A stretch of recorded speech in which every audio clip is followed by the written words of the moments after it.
So would you believe in the democratic vote, though? So would people be allowed to vote in women politicians?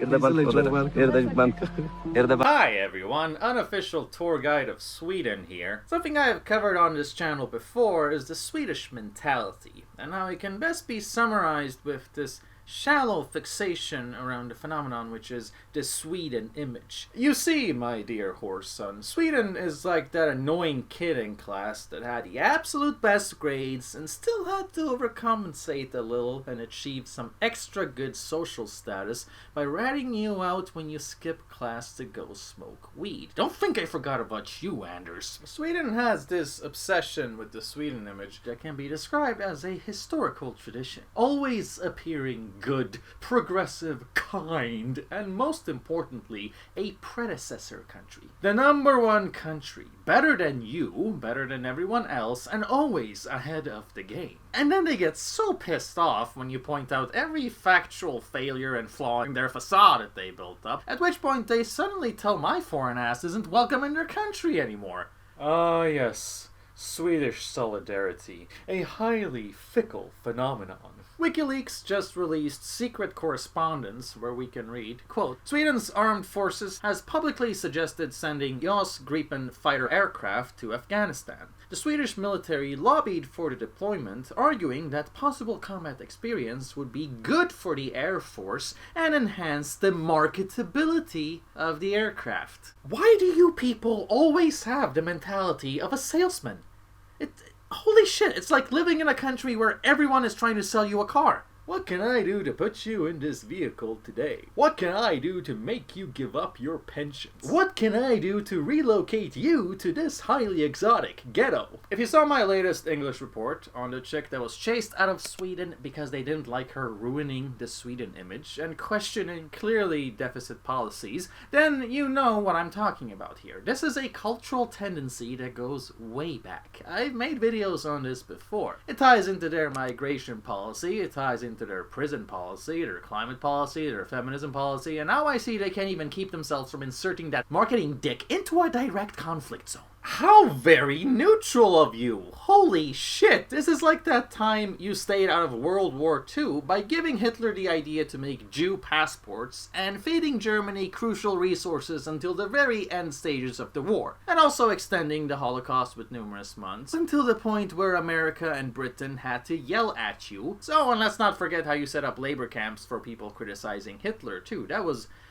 so neutral. Another time Sweden's been very neutral is when they flushed millions straight into the hands of Al-Qaeda allies in Syria and helped destabilize the Middle East right before taking in all those refugees. In fact, Sweden's former Minister of Finance was caught giving a speech to an American think tank, and he said this.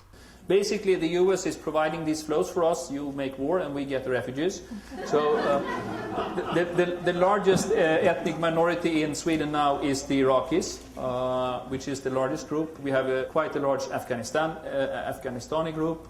And we think that this is basically an asset for the Swedish society. But we do have a structural problem in the labor market. And it has to be dealt with because it is quite clear that it's inherent in the Swedish model. If you have compressed wages, where the lowest wages are quite high, it is likely that you push people out to unemployment. He then goes on to explain how immigration can be used to lower wages while destroying unions, workers' rights, and the Swedish welfare state. Yeah, we have our right-wing neocons too, meaning the entire right wing.